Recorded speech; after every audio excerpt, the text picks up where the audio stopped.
The scene is the same as in the preceding act. Phaeton, the gamekeeper, an old man, is sitting and smoking a clay pipe while a dog lies near him. Calling in the distance. Phaeton! Phaeton! Rising and putting his pipe away. Here I be, my lord. He opens the gate. Thomasin enters, followed shortly by Wilhelmina, and after a brief interval by Noeline. The three girls are in clothes fashioned after the style of a man's shooting suit, corduroy coats and waistcoats, tweed knickerbockers, shoes and gaiters, everything very smart and natty. They carry their guns. Catch you waiting, Phaeton? Not you, my lord. Good afternoon, Joe. Afternoon, my lord. Well, Joe, how are you?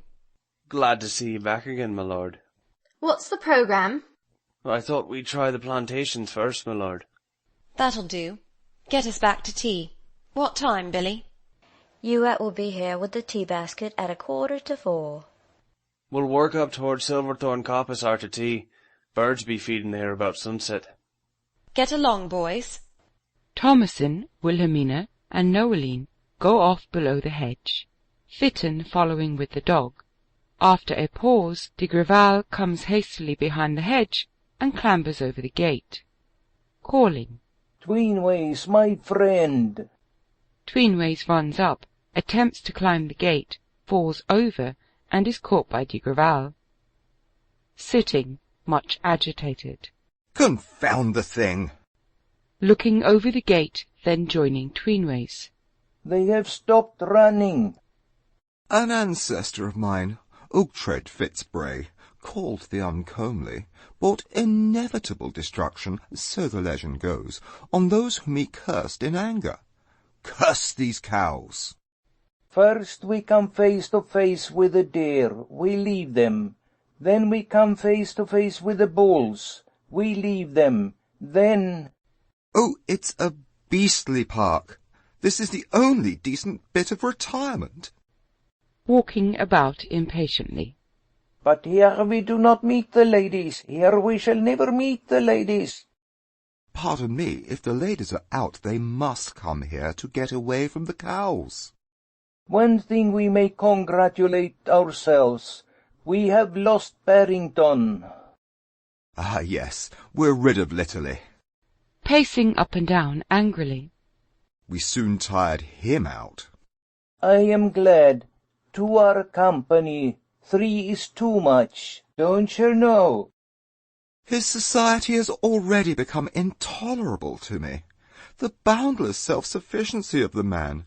Once, when he trod on my foot, I was within an ace of cursing him. I doubt his breeding, too. The idea of his tracking a pretty face from town in this way, the circumstance of his turning out to be the lady's cousin, doesn't excuse him. I believe he simply met her in a shop and followed her about like a snobby cad.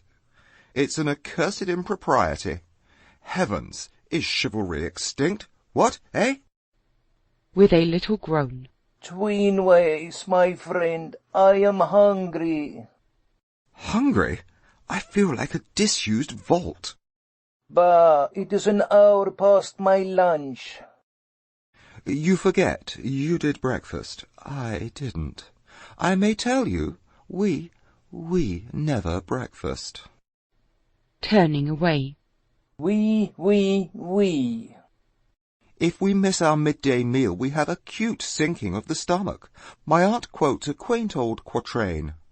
In the battle let the strongest, who the bold Fitzbrays would scatter, seek out those who've been the longest, parted from their cup and platter. We... My friend, I'm tired of your we. Monsieur de Grival. La, la, la. Leave the park. Leave the park. Facing Tweenways excitedly. Possession is 9 points of your law. You forget yourself. First come, first serve. Contemptuously waving his hand under Tweenway's nose. Don't you know? Ah! They separate and walk about. Then they stand apart, eyeing each other furtively. advancing to Tweenways hesitatingly. Pardon me. To himself, struggling inwardly. Can I? Tweenways at length offers de Grival 2 fingers. Dubiously. My friend? Litterly strolls along below the hedge, smoking. Tweenways and de Grival exchange looks of disgust. Sitting. Seen anybody?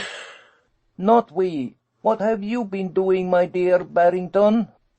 Having a bit of lunch. Advancing eagerly. Where? Pointing over his shoulder. Found a most delightful rural inn close by. The Chequers at Little Overcoat.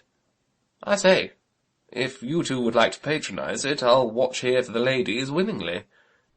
Accept my thanks, but I prefer not to quit my post. We never. Nor I too. I will not leave the park till I have seen Wilhelmina. All right. You please yourselves. Tweenways and de Grival walk about aimlessly.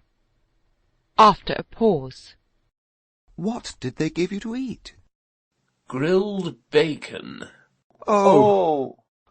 They go off quickly, below the hedge, Tweenways dropping onto his hands and knees and disappearing into the thicket. £10 to a button they follow that path to the left instead of crossing the brook. I say, keep to the right, you fellows! He goes after de Grival. Directly he has disappeared, Noeline enters, below the hedge, leaning on Thomason's arm. How did you manage to come such a cropper? Put my foot in a rabbit hole. What's your ankle like now? Better. But my wrist, I can't hold my gun. She sits on the tree stump, placing her gun against the tree. Poor old man. Holding her wrist. Don't mind me. Go after Billy and Fitton. Shan't. I'll pick you up in a few minutes. Moving her hand. It's easier already. There is a sound of a shot in the distance. That's Billy's gun. To herself. Oh, the sneak! Thomason runs off unnoticed by Noeline. Litterly reappears. Seeing Noeline, and speaking to himself. My boy, my girl, my cousin! He rustles the fallen leaves with his stick. Without turning. Oh, do go. I promise to join you in 5 minutes. Approaching her. Eh? Rising with a gasp and facing him. Sir! You weren't speaking to me. I don't know you. My name is Litterly. Lord Litterly. Staring at him wildly. You? Lord Litterly? You must be one of the ladies Belturbet. Lady... Noeline. I say, we're related. Nodding, still unable to remove her eyes from him. Yes. There's no love lost between your branch of the family and mine. I suppose we don't shake hands. Certainly not. No, I thought I'd raise the point. Pulling herself together. I am sorry to have to tell you, you were trespassing here. Yes, I suppose I am. Strolling up to the gate. I say, pretty park. Pardon me, my bootlace. He puts his foot on the bar of the gate and ties his bootlace. To herself, clenching her hands. How can he have found out I am the young fellow he carried home to his lodgings? The cad, to take advantage of it like this. My cousin, too. The cad. Oh. Taking up her gun as if to go, then turning to Litterly, haughtily. I don't assume that you're ignorant of the way in which my mother has trained her children. No, don't assume I'm ignorant. Nor do I think it worth while to defend, and to you, the lives we live here. I must say, however, that I can see only one possible disadvantage attached to our mode of existence. Tailor's bills? Going. I mean the necessity for regarding uninvited guests as unmannerly intruders. Lady Noeline, do stay a moment. I fagged down here, thinking I was perhaps going to render somebody a trifling service. A service? Just sit down a minute. Now do. Looking about. Take a... Pointing to the tree stump. Take a stump, do. After a moment's irresolution, she returns and sits, defiantly nursing her gun. Standing near her. Thanks. This is how it comes about. Do you mind going further off? Not a bit. Looking round. Ah, the ottoman. He sits on the gate. During the scene which follows, he watches her closely, but playfully, telling his story with great relish. She listens intently, with her back turned to him. To herself, after glancing at him. The utter cad. Lady Noeline, this is my little story. The night before last, as I was walking home from my club, a young gentleman who had evidently got himself into some bother ran straight into my arms, and, having arrived there, stayed there. The poor young chap had fainted.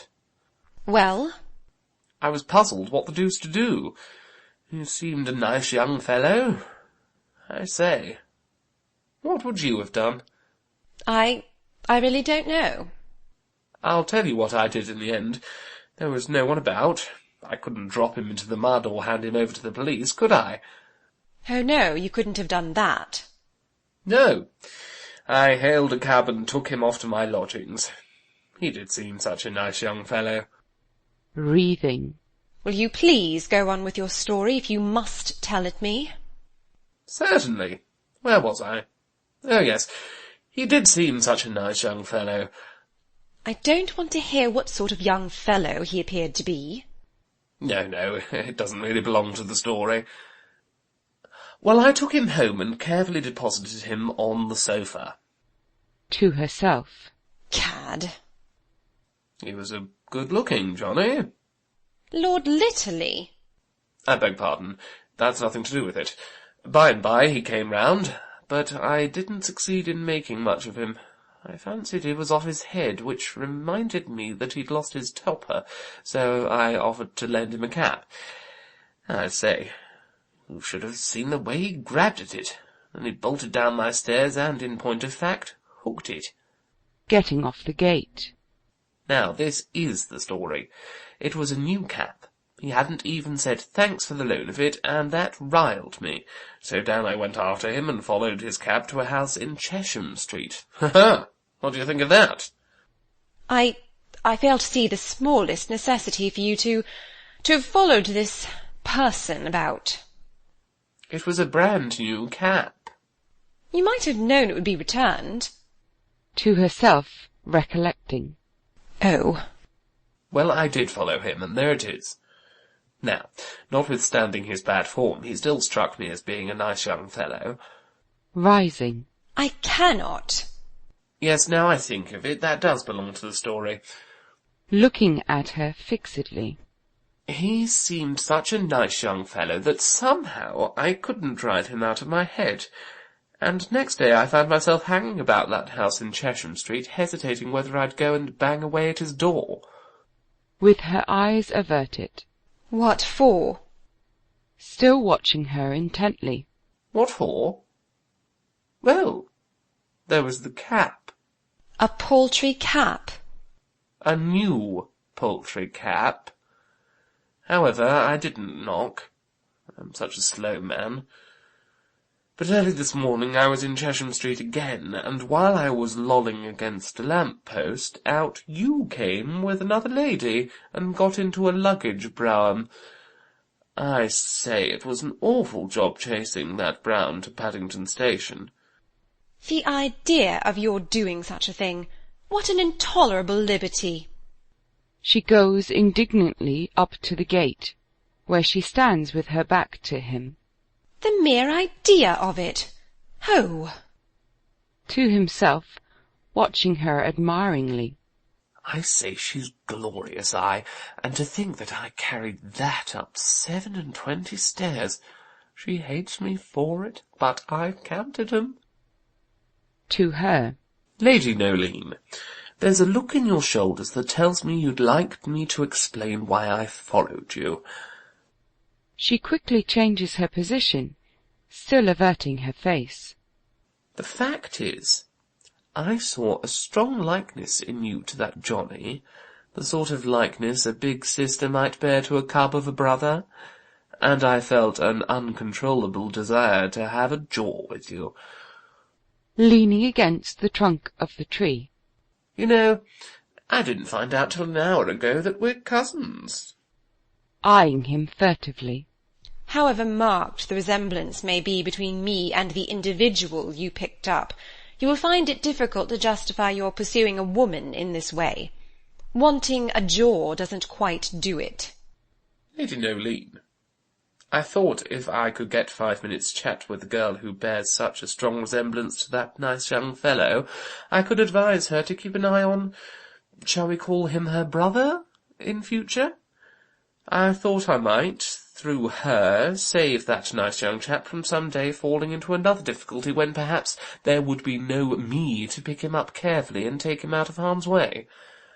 I thought perhaps I might convince him, through her, that the West End of London, the worst end of London, at night-time is not a locality where even a self-respecting cat may trust himself. And this, Lady Noeline, is how I come to trespass in Overcote Park.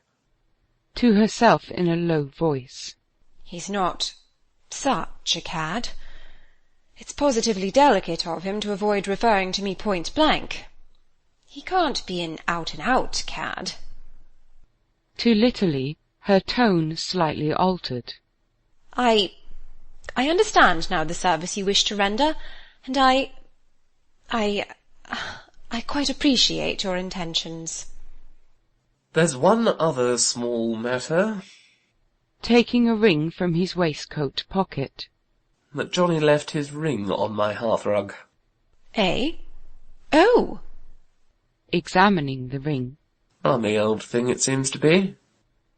They stand together for a time not speaking, he handling the ring, amused, she eagerly but irresolutely eyeing it. Then he offers it to her silently, and she slips it hastily into her pocket, putting her gun under her arm. You have taken a great deal of trouble. Pooh. Not worth talking about. Good afternoon. As she is going, she meets Phaeton, and says to him, Oh, you've come back for me, I suppose? Eyeing Litterly and speaking to Noeline. Beg pardon, my lord, for interrupting. Litterly strolls away. Phaeton, this is my cousin, Lord Litterly. A sort of accident has brought him into the park. Accidents will happen, my lord. My mother would be extremely angry if she knew. Joe, I don't think it's necessary to tell her about it. Oh, come on. Detaining her. My lord, it bain't no good going arter to others. What do you mean? Lord William and Lord Thomas and me worked round from plantations to Hexley Bottom, and just as we was all picking our way across the brook, darn me if we didn't fall over 2 other gentlemen. Joe! Rubbing his head. Odd rabbit it, if we get another shot this arternoon. Why, where are Lord Willie and Lord Tommy? Walking about wi' talking to un. Going to Litterly. Do you know anything of this? The keeper says there are 2 men in the park with my brothers, my sisters. Lord Tweenways and André de Grival. Oh. They're with me. I'm with them. We're with each other. Facing him indignantly. You are precisely what I first thought you. She runs off, following her. No, I'm not. Lady Noeline, what is it you thought me? I say. Disappears after her, calling after them. You won't find 'em there, I tell 'ee. They'll be away by Hexley Bottom. Turning away. Oh, dang it. Boys will be boys, they do say. Lord, seems to me boys will be girls here in Overcote Park. Wilhelmina enters below the hedge, followed by de Grival. To Phaeton. Joe, have you seen Lord Noel? Pointing off. He's going arter ye, my lord, wi' another gentleman, Lord Latterby or some sich. To de Grival. Lord Litterly is with Noel. Partly to herself. Then Noel can't be so very angry with me and Tommy. Taking Fitton aside. Fitton? Wilhelmina gives instructions to Fitton. Thomasin enters from above the hedge, followed by Tweenways. Leaning on the gate. Billy, Lord Tweenways and Monsieur de Greville will take tea with us, of course. Don't forget, extra cups and saucers to come down from the house. I am ordering them now. Stamping her foot. You're making me do everything. Come on, Tweenways. You must see our new Hereford bulls. She goes off. Hesitating at the gate. To himself. She will take me to the cattle. To de Grival. Get away from here as soon as you can. I'm coming back. My friend, you must find some other place to make your love in. I want it. In the distance. Tweenways! Oh!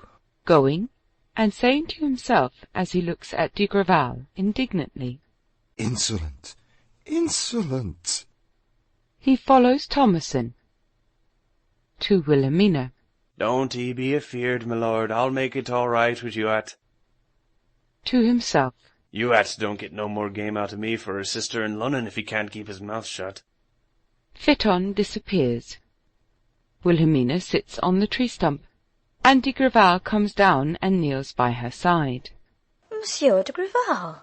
Wilhelmina, you are adorable. You are enchanting. You are perfect. Oh, you are pretty good. With her handkerchief to her eyes. Oh, it isn't kind of you to be so persistent. Faint heart never won a fair-haired young lady, don't you know? But nothing would ever reconcile my mother to your nationality. She shifts her gun from one knee to another, the muzzle chancing to point towards de Grival. My nationality, absurd trifle. Disconcerted by the presence of the gun. French by birth, yes, but English in my appearance. English in my... Rising, going behind Wilhelmina and kneeling on her left. French by birth, yes, but English in my appearance, manner, voice. Do I not play your games, your golf, your cricket? No, not your cricket. Do I not speak your proverbs? Set a thief to catch himself, all of them. Do I not say damn it all in the smoking room? Oh! No, I do not. You don't fully realize the extent of my mother's prejudice. According to her notion, a Frenchman can never be a thorough sportsman. How wrong the notion! For example, let her once see me riding in the paper chase. In the paper chase, 9 out of 10, I am always... In at the disease, I assure you that would weigh very lightly with my mother. Inadvertently, she again shifts her gun so that it points at de Grival's face. Oh, please give up hoping, Monsieur de Grival. Again uncomfortable. give up hoping. Give up, do you imagine? It is not Rising, he takes the gun from Wilhelmina and places it against the opposite tree. Pardon me, never play with edged guns. Tweenways enters quickly, followed by Thomasin. Tweenways opens the gate to let Thomasin through, then closes it sharply and looks off. Coming down to Wilhelmina. Tweenways has been admiring our Herefords. Knowingly. Has he? Ha ha, I laugh. Eyeing de Grival witheringly. I would much like Monsieur de Grival to examine the Hereford bulls. Ah? Perhaps Lady Wilhelmina? Going up to the gate. With pleasure, Monsieur de Grival. You honour me.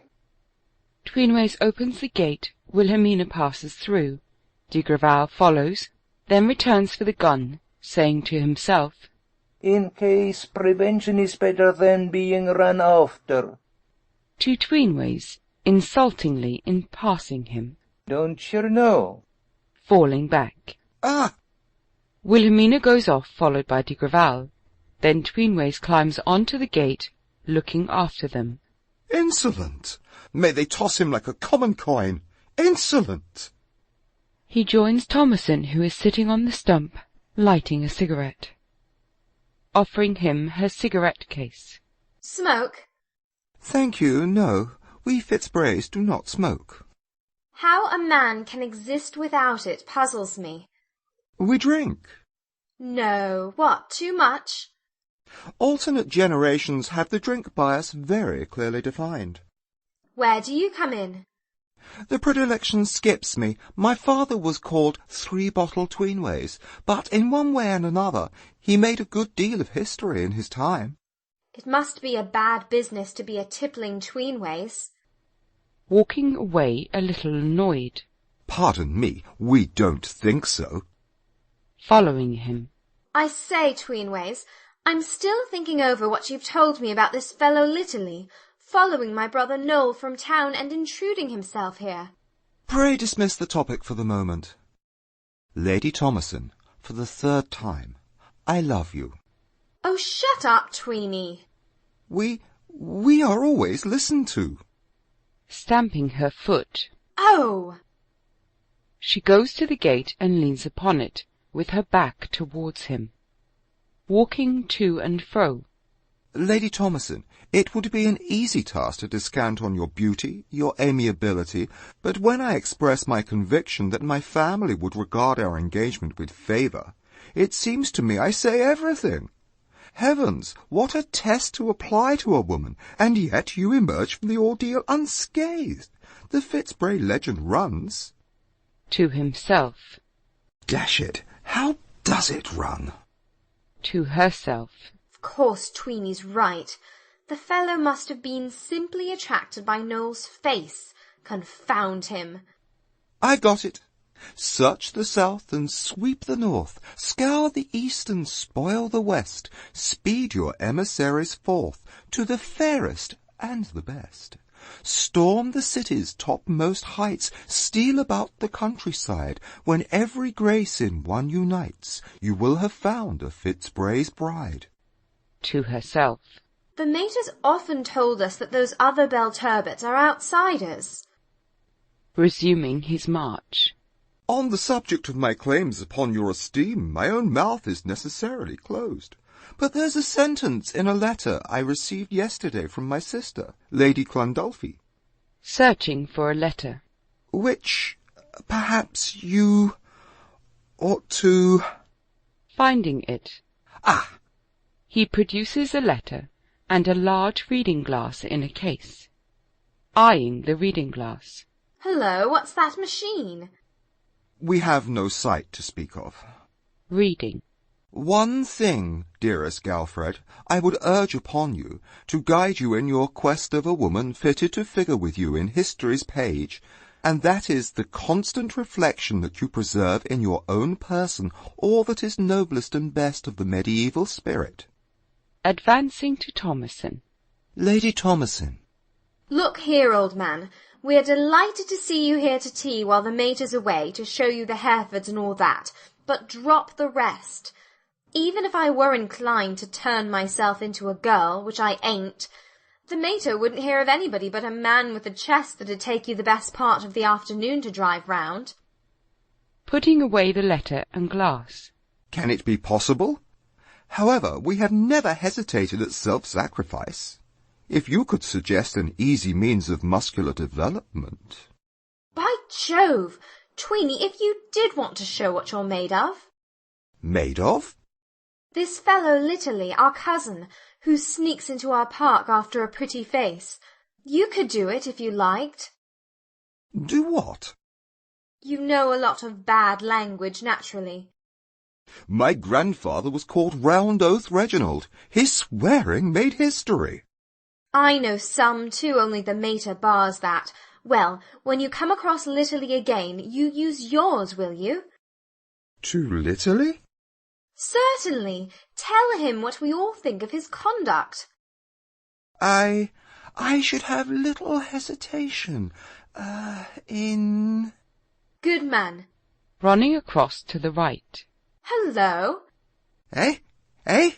Here he is with Noel. Tweenways hazily makes for the thicket. No, not that way. Over here. Noeline and Litterly enter below the hedge, talking. Litterly carries Noeline's guns, which he ultimately places against the hollow tree. Embarrassed at encountering Thomasin and Tweenways. Tommy, this is Lord Litterly. To Litterly. My brother, sister, Thomasin. Litterly bows to Thomasin, who inclines her head stiffly and then turns her shoulder upon him. To Noel. My friend, Lord Tweenways. To Tweenways. My brother, Noel. Tweenways bows.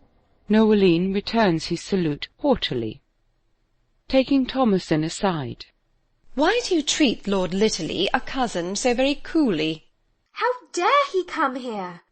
He chances to be the young man who is useful to me in London. Gracious, the creature who dangled you like a baby. Be silent. He has the good taste to gloss over that. Where's Willie? With Andre de Greville. You're behaving like blackguards, both of you. Fetch your brother at once. Going through the gate. Certainly. Our friends have tea with us, you may like to hear. Oh, the idea of such a thing. Are you going to ask Litterly? It would be a marked impoliteness not to do so. I thought as much. I'll box your ears tonight. Noel, if you domineer when I get indoors, I'll be perfectly uncontrollable. Turning away. Impudent fellow. Thomasin goes off. Tweenways advances towards Litterly, who is sitting on the root of the tree. Finding he is alone with Litterly. Litterly, have you considered whether it is quite the act of a gentleman to rove about a place where, for family reasons, it is obviously, undesirable, eh? My dear chap, I haven't thought at all about it. Glaring at Tweenways. Have you? No, I haven't. He turns and goes through the gate irresolutely, looking to the right. Herefords! He quickly turns to the left and disappears. Noeline and Litterly approach each other rather constrainedly. Looking at his watch. I say, Lady Noeline, is the 4:45 a decent train? You return by it? Bound to. I dine out tonight. Then I won't press you to wait for tea. Tea? Tea comes down from the hall directly. Hang the train. It's only a man's dinner.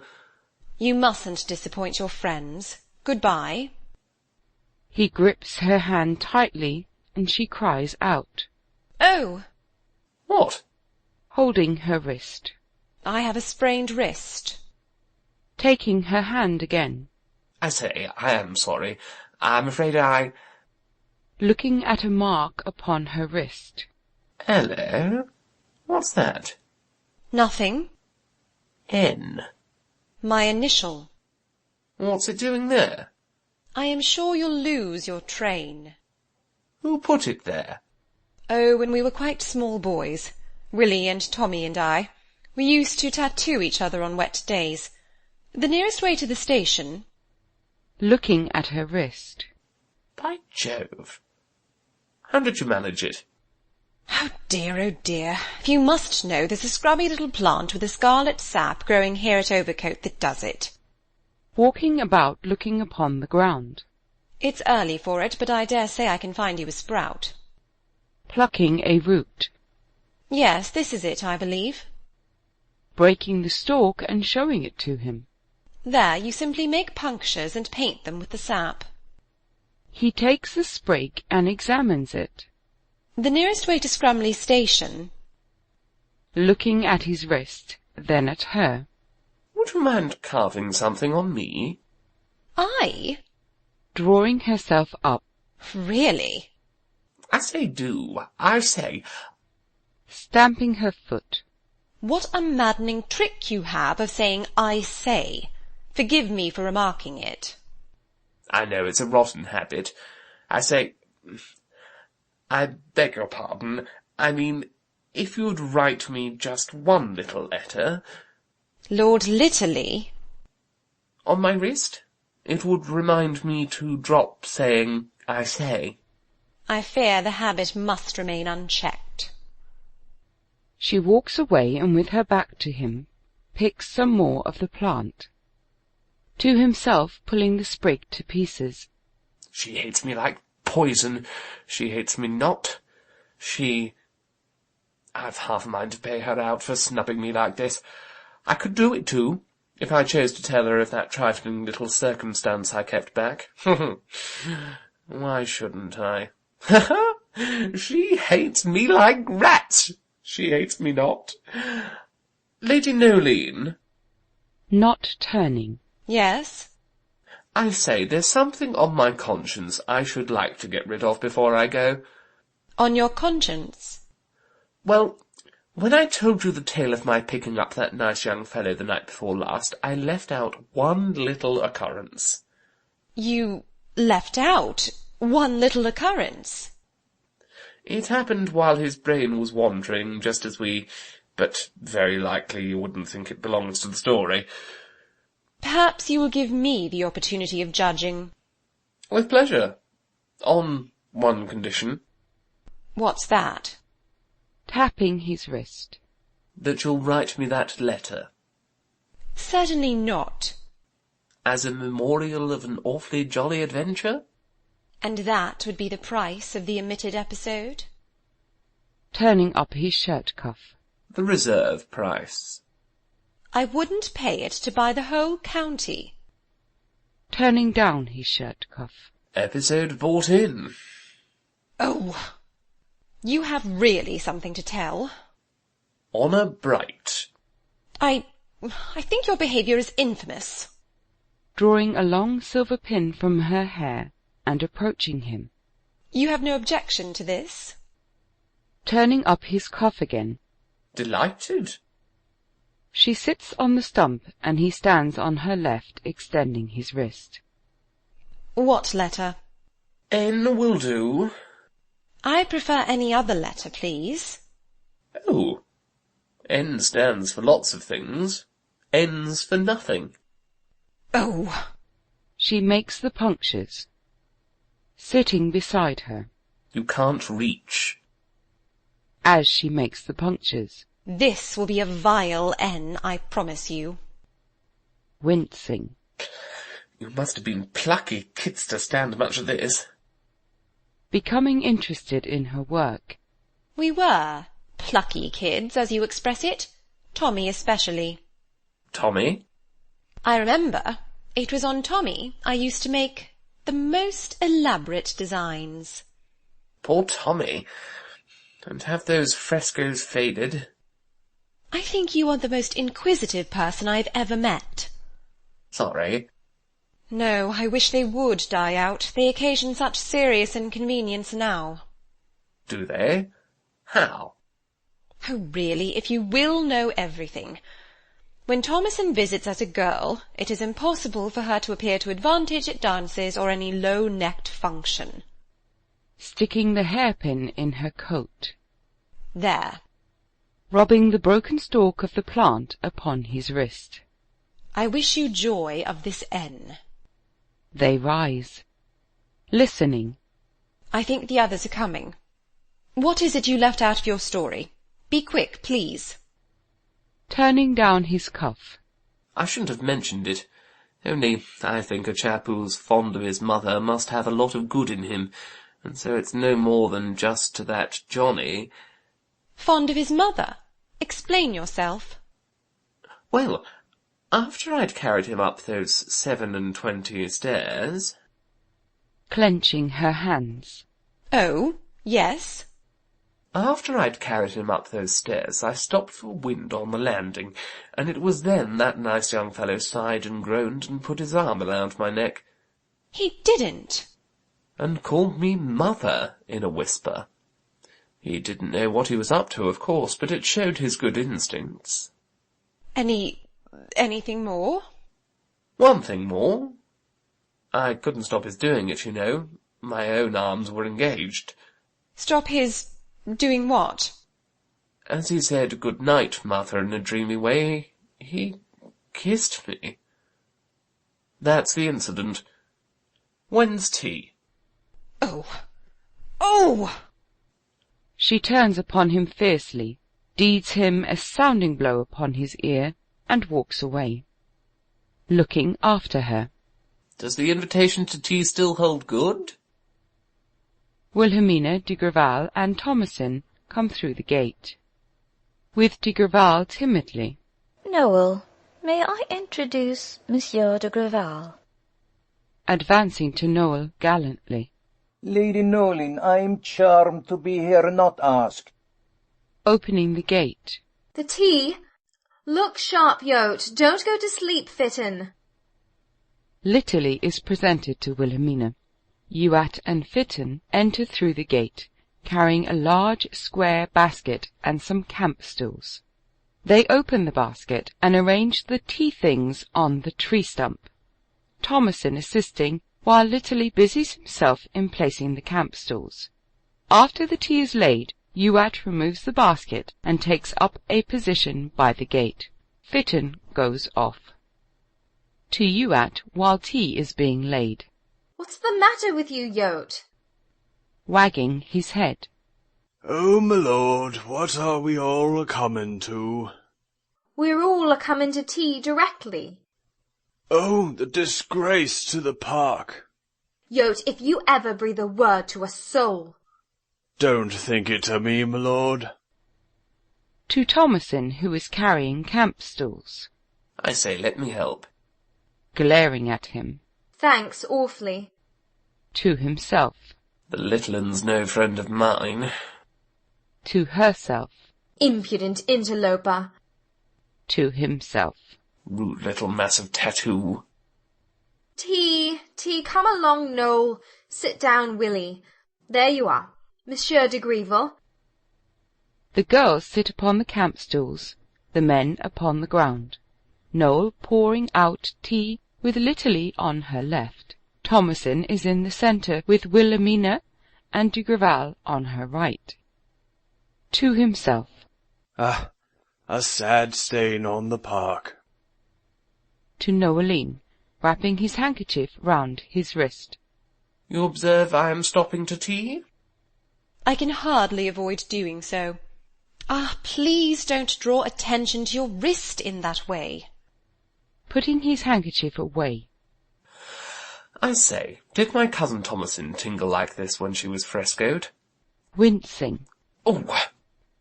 Looking about. Where's Tweenways? Yes, where's Tweeny? Where is my friend Tweenways? Lord Tweenways! Lord Tweenways! Hola! Tweeny! Tweenways! In the distance. Coming! He crawls out of the thicket. Tea! Sitting. Thank you. Youatt comes and hands the tea. Quietly to Tweenways. Tweeny, have you spoken your mind to Litterly yet? I thought of waiting till I get him in town. We always deliberate before expressing our views. Well then, you must arrange with me exactly what you're going to say.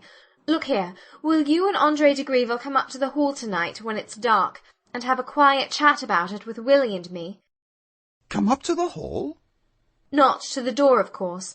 You'll have to lower yourselves through a skylight. I'll write you out instructions.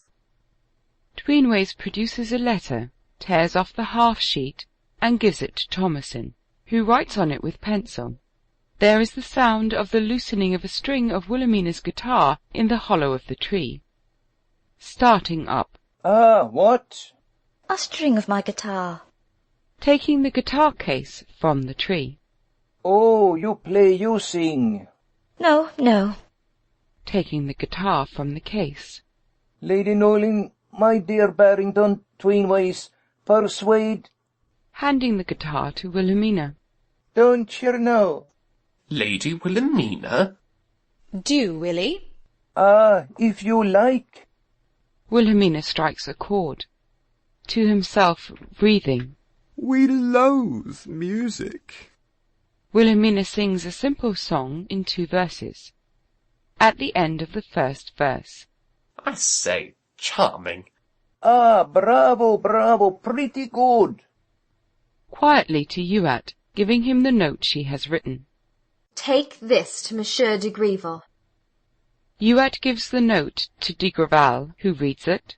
Wilhelmina sings the 2nd verse of the song and is applauded. Quietly to Tweenways. I've given Andre de Greville written directions how to call upon us. Glaring at de Grival. Why to him? Don't you like him? We are accustomed to take the lead in such matters. To everybody. Any more tea? Lord Tweenways, Lord Litterly, Monsieur de Gibral? The men decline. Noeline rises, and they all follow. Tweenways quietly disappears. Noeline and Litterly stand together. Fitton re-enters. He and Youatt replace the tea things in the basket, fold the camp stools, and finally deposit them on the basket. Then Youatt goes off through the gate, and Fitton goes away to the left. Lady Noeline, permit me to thank you for a most delightful day. Delightful. You are still nursing your arm, I see. My arm is exceedingly painful. I wouldn't lose a throb of it. I struck you, I'm afraid. There's a sing in my ear, but it's your voice. Perhaps I ought to apologize for losing my temper. Please forget it. No, don't deprive me even of the recollection of your temper. To de Grival, who is replacing the guitar in the tree. Goodbye, Monsieur de Grival. No, no, he's coming up to the hall by and by with Tweeny to have a smoke and a chat with you and me. Tommy! Now, boys, where are the guns? The guns are collected, and Wilhelmina, Thomasin, and Noeline stand together, guns in hand. We've just time to walk through Silverthorn Coppice before dusk.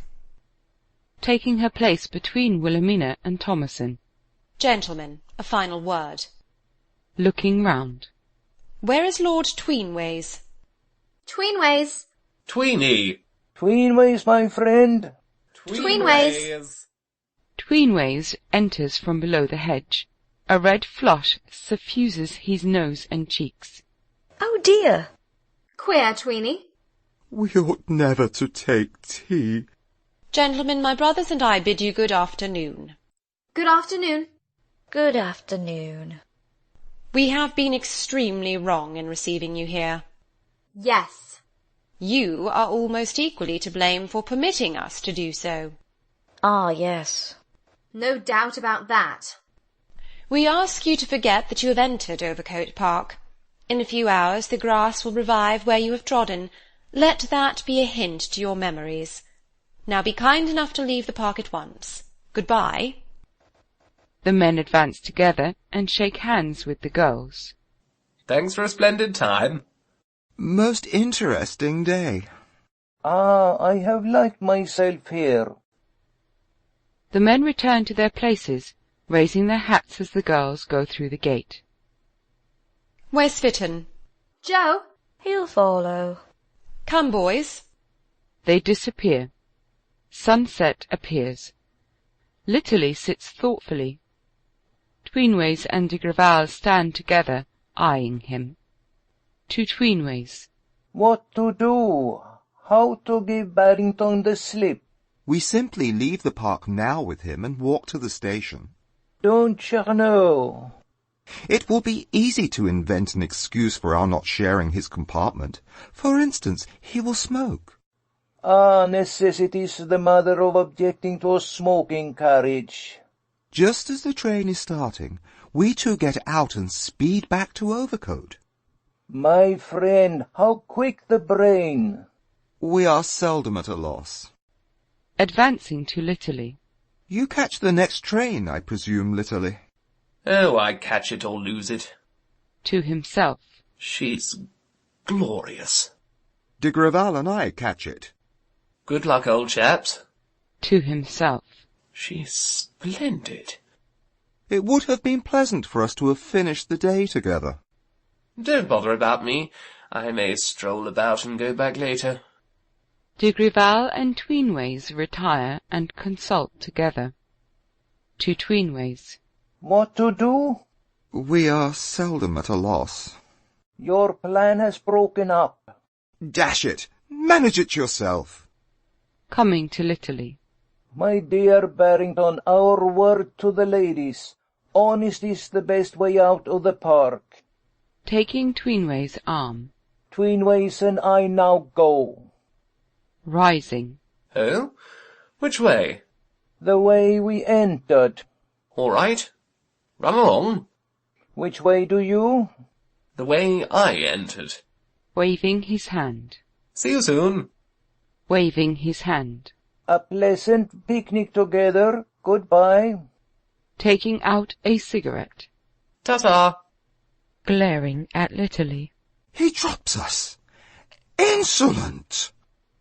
Tweenways and de Grival go off, arm in arm, below the hedge. Litterly espies Thomason's note, which de Grival has dropped by the tree. Picking up the note. Hello? Reading. Dear Monsieur de Grival, I am asking you and Tweenways to come up to the hall when dark, to see me and Billy, and to talk about snubbing this horrid Litterly, who no one excepting Noel likes poking his nose about our park. Illiterate little beast!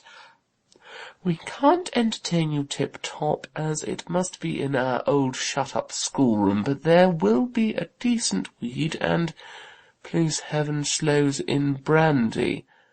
The following is the way in. Looking after Tweenways and de Grival. Confound 'em! Skirt the lawn and make for east wing, clamber on to the red-tiled lean-to outhouse, from there on to roof of dwarf tower, find the skylight, lift up skylight and drop through, wait in the dark till we turn up. Tweeny has accepted. Keep your eye on him when on the roof, as he is a bit gone over at the knees. Yours up to date, T. Belturbet. Designing little massive tattoo. I say, by Jove, I'll play the deuce with these fellows.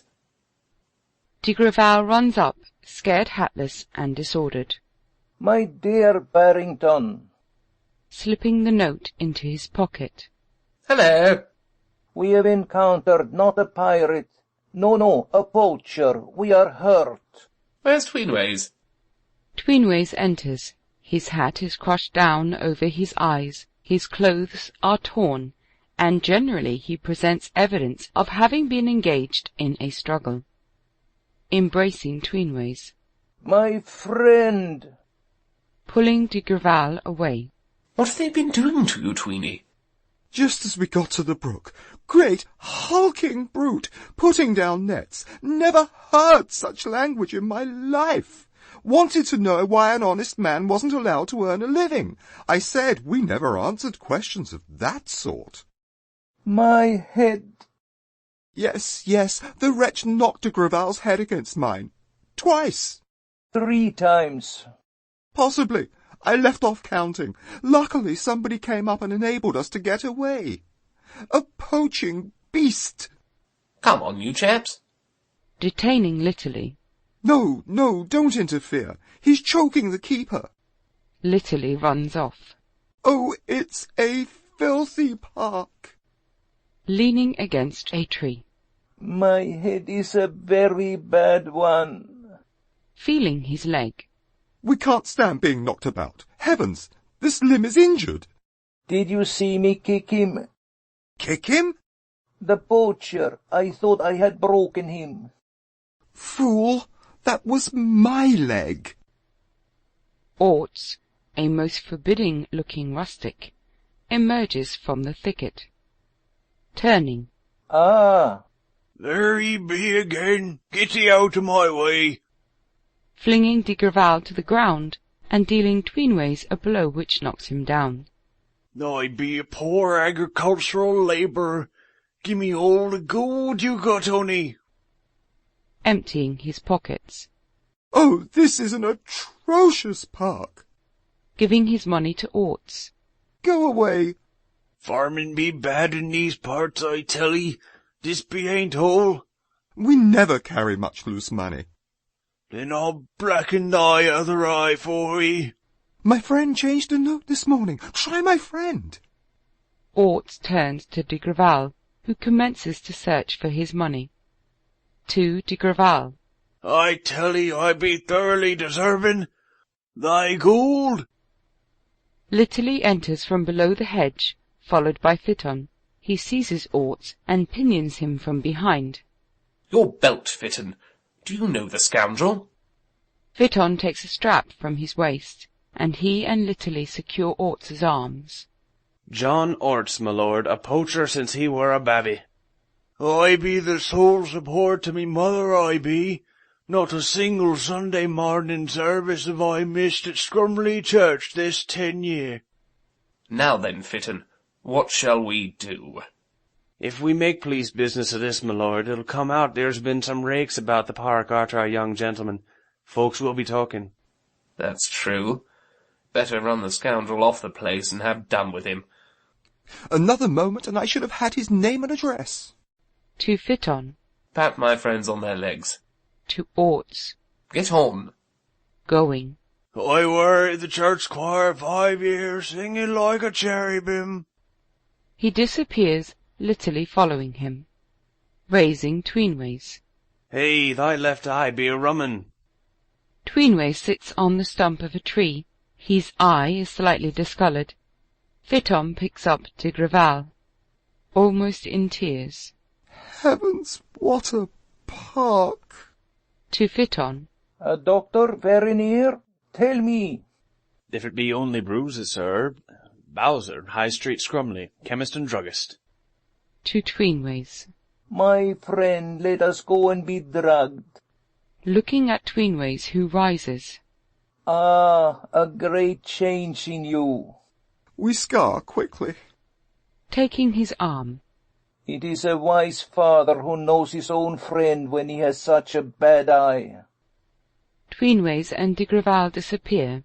After a brief pause, de Grival returns, calling to Tweenways. In a moment I come after you. To Phaeton hurriedly. Mister, what your name? I did not rescue you from that pirate, that poacher? Touching his cap. No, sir, that I swear you didn't. No, but it would not hurt you to swear I did. Well, sir. Listen to me. Taking a handful of money from his pocket, Tweenways, re-entering unperceived, steals down suspiciously, and stands behind de Grival and Phaeton, listening. You go to Lady Wilhelmina directly at once. Giving him money. 1 sovereign, you tell her of this affair. Giving him money.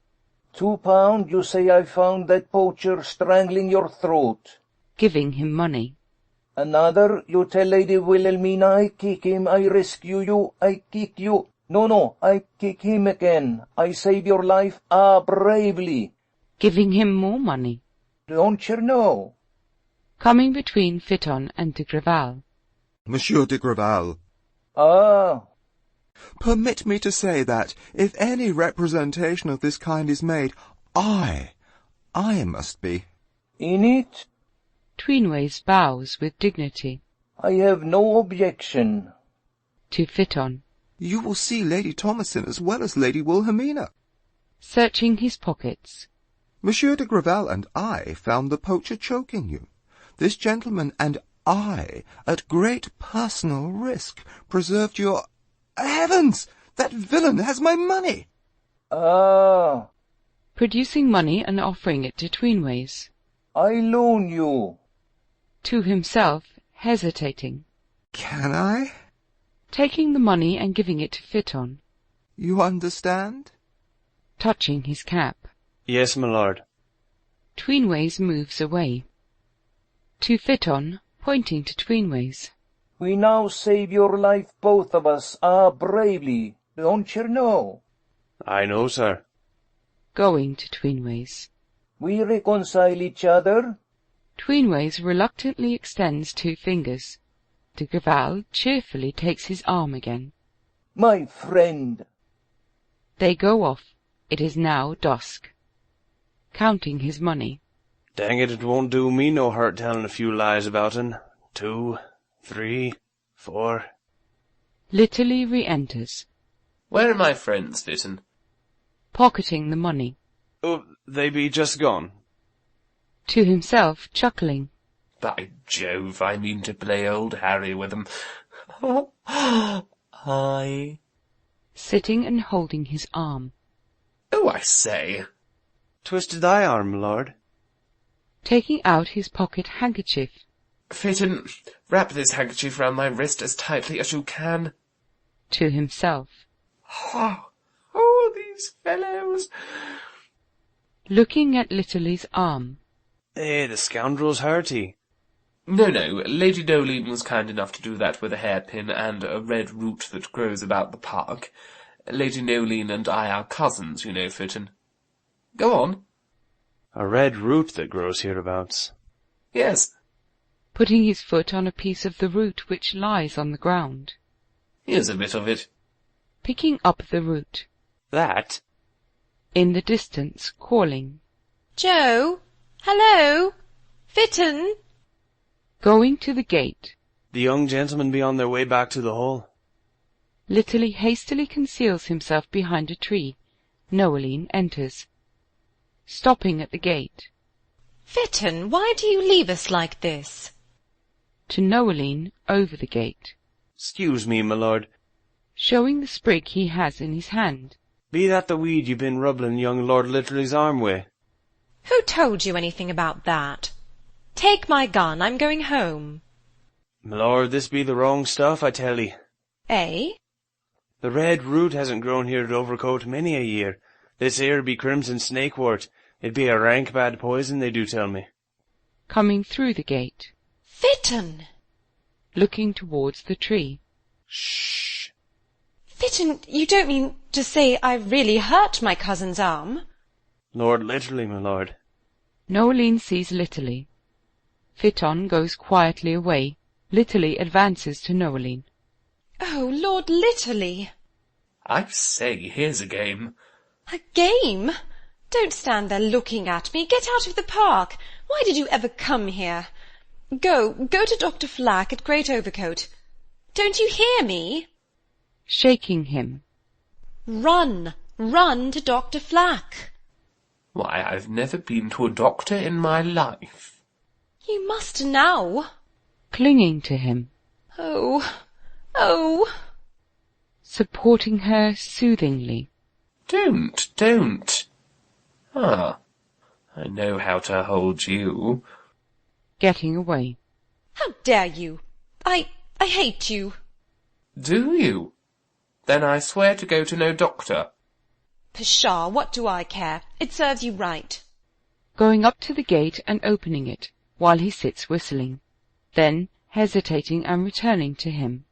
Lord Litterly. Hello? Won't anything make you go to the doctor? Yes. Tell me you don't hate me. After a pause. I don't hate you. He rises and clasps her in his arms. Thomasin and Wilhelmina enter, followed by Fitton. At the gate. No! Noeline and Litterly separate, meeting Litterly and speaking fiercely. What do you mean by this? Ha ha! Cousin Tommy! He throws his arms around Thomasin and kisses her. Ah! He runs off, rubbing her face vigorously with her handkerchief and speaking to Noeline. You! Do you call yourself a man? No, I'm a girl. I don't want to be anything else. She runs off through the open gate. Wilhelmina, Thomasin, and Fitton remain looking after her. End of the second act.